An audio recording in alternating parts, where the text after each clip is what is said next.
Welcome back, brothers and sisters. I am Braden. This is Langley Outdoors, the place where we not only talk about what's going on in the gun world, our beautiful country, how we're going to fix this bad boy together, pretty much eradicating tyranny wherever we find it. But guys, we're going to talk about something that didn't get a lot of attention, but we really need to talk about it. Did you know that 18, 19, and 20-year-olds got the biggest victory they've had in a long time this past weekend in Minnesota? And the Supreme Court basically just said, yep, nope, they're part of the people. We're not taking the case. For once, the Supreme Court turning down a gun case worked in our favor. I'm going to walk you through the entire thing. Everything will be linked in the description box below, but guys, make no mistake, this is a massive one. Make sure you send this out. Hit the like button, subscribe to the channel because YouTube's up to its regular games. And now, let's get into this, but before we do, I've got to show you the limited time design that I just came out with. It launched today. This is Removing Tyranny, the 2A since 1776. This is, of course, ready for spring, where we're basically poisoning tyranny wherever we find it, utilizing the freedom supplied by 2A in the 2A receptacle, garnishing a Gadsden flag snake right around the distributor of freedom. Yeah, guys, this is a pretty hot shirt. The colors are blue, which is like a navy, and then you got charcoal. There's a link in the description box below, and they are completely limited. So once this Friday rolls around, they will not be available anymore. There's a link in the description box below. Guys, look good for the spring. Make a subtle little hint at the tyrants. We're coming for them, because this right here is how we do it. Everything is linked. Thank you so much for your support, and the first one's in and the first one's out. Let's get it, guys. All right. We're going to go in a reversed order a little bit right here. This one is coming from Hannah Hill. Now, Hannah Hill is affiliated with NAGR, National Association for Gun Rights. I've got a few more I'm going to show you, but again, this is around the Supreme Court turning down the gun controllers' request to take their bans to 18, 19, and 20-year-olds. Of course, you can imagine this carried out and extrapolated across the United States. But let's continue because this is a very important front in our gun rights fight. So, she said, for once, the Supreme Court's reluctance to grant cert worked in our favor of gun owners. This is wonderful to see. This is coming from a post of Second Amendment Foundation right here. Minnesota update. The Minnesota Bureau of Criminal Apprehension just sent this message to firearm instructors across the state. Listen to it. Cope and seethe, gun controllers. People between the ages of 18 to 20-year-old are now eligible to apply for a Minnesota firearms carry permit. The U.S. Supreme Court today let stand a ruling of the 8th Circuit Court of Appeals that affirmed a district court ruling that Minnesota's permit to carry law was invalid as applies to adults younger than 21. As a result, sheriffs in Minnesota will now be issuing permits to carry to otherwise qualified applicants 18 to 20 years of age.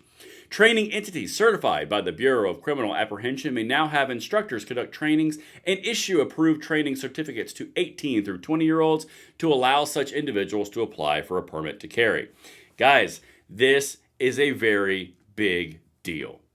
One of the biggest fronts on the gun rights fight is the entire body of people between 18, 19, and 20 who are basically counted as non-humans. They don't have rights. They can vote, they can be in marriage, they can get drafted, they can go to war, they can do mortgages, but you just can't have that pesky Second Amendment right for safety. It's obvious. It's unconstitutional on its face, and it is falling across the nation. This is a big one. Because this indicates that if you can ban certain amounts of people and certain groups of people based off of some immutable characteristic, you can extrapolate that out everywhere in the nation, which is what gun controllers want. Right now, it's 18 through 20-year-olds, then it's misdemeanors, then it's nonviolent felons, then it's this. Guys, literally, it never ends. And I understand the felon thing is already a thing. I'm saying examples. But you have to understand, when we are pushing this rock back against them in this area nationally, multiple different districts of court, hell yeah, absolutely. Let's dive in here. So, this is from FPC. The feds decided not to file for an en banc or full court rehearing in our Reese versus ATF federal 18 to 20 handgun purchase ban lawsuit. They could still ask SCOTUS to take up the case, deadline April 30th. Regardless, we are one step closer to confirming what we've always known. Age-based gun bans are immoral bullshit. Again, this is a different case, but guys, it's going in the same direction. Do you see? That's why I bring this up from FPC. Now let's go over to FPC's main site in a second. Hold on. Today, the Supreme Court, this is talking about Minnesota, declined to hear Minnesota's petition for review, which leaves in place the lower court's decisions and allows the injunctions against its law preventing adults under the age of 21 from applying for a carry license to take effect. They gave it the old Measure 114 treatment. Heisman. All right, let's keep going. This is what FPC has on their website. Again, I've highlighted some important points at the end. I'm going to read this whole brief, but at the very end of this, the highlighted points are the extrapolated goals that are happening nationally. We are winning, but it only continues if you keep pushing forward. Check it out. All right, this is from FPC, the right to carry win taking effect. Washington, D.C., April 21, 2025, Firearms Policy Coalition released the following statement regarding its Worth versus Jacobson lawsuit. Summary. Minnesota law prevented adults under the age of 21 from applying for a carry license, which made it a crime for peaceable adults to carry firearms in public for self-defense and lawful purposes. FPC challenged this law in a federal lawsuit, resulting in a resounding victory at the district court as well as a unanimous 8th Circuit decision in favor of FPC and its co-plaintiffs. Today, the United States Supreme Court declined to hear Minnesota's petition for review, which leaves in place the lower court's decisions and allows the injunctions against the law to take effect. Here's the payoff right here. This is a very important aspect of this. Again, it's all linked if you want to read this yourself. What we're working to achieve, again, from FPC's perspective. The Worth case is part of FPC's high-impact strategic litigation program, FPC law aimed at eliminating immoral laws and creating a world of maximal liberty. This case is part of FPC's initiative to eliminate unconstitutional age-based restrictions throughout the United States.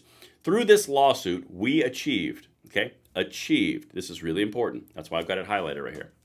A permanent injunction preventing the state of Minnesota from enforcing the age-based carry ban. Permanent, forever, no mas. Eat it, gun controllers. Second one, federal district and appellate court decisions properly applying the law and relevant history to hold that 18 to 20-year-olds are part of the people under the Second Amendment and as such have a right to carry firearms outside the home. That is such an incredible part of this. Some history on this real quickly, guys. Part of the people is whoever they deemed was the people at the time. You go back a couple hundred years, there were certain demographics in the United States that were not part of the people, so therefore it was constitutional to restrict their rights. I'm not making this up. This is how they got around the constitutionality. Well, they're not part of the people. What? Behold gun controllers. All right, let's keep going. Important findings and precedents that can be used to support similar cases around the country. And that, at the end, is the payoff. It's just like the AWB bans that they're taking 9 years to decide if they're going to grant cert or not. All these cases are working their ways up because the gun controllers went ham 4 years ago. They went too hard, they overstretched their bounds, and they're getting their hand caught in the cookie jar. They did it on AWBs, they did it on mag bans, they did it on Measure 114, they did it on 003 in Colorado just last month. Guys, they went too hard, they drank too much Kool-Aid. Gun controllers, like every time for gun safety, went too deep. They're going to get smacked and the doors are going to be nailed shut. That's why this is so important. Important findings and precedents. Because this one right here that we're showing you, let me show you here real quick. That happened in Minnesota. And that was, as we go back to the SAF, that's in the 8th Circuit. Okay? Well, this one over here, the firearms one, Reese versus ATF, that's a different circuit.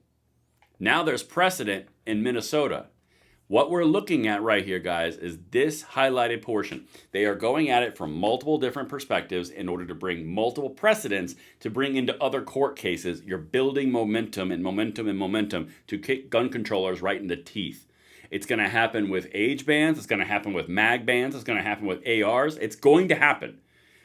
That's the strategy that's taking place across the nation in all gun rights groups. And you just got a massive nail in the coffin for 18 through 20-year-old bans coming out of Minnesota. And that is what I've got for you guys. Let me know what you think in the comments below, and I will see you on the next one. I'm Braden. See you later.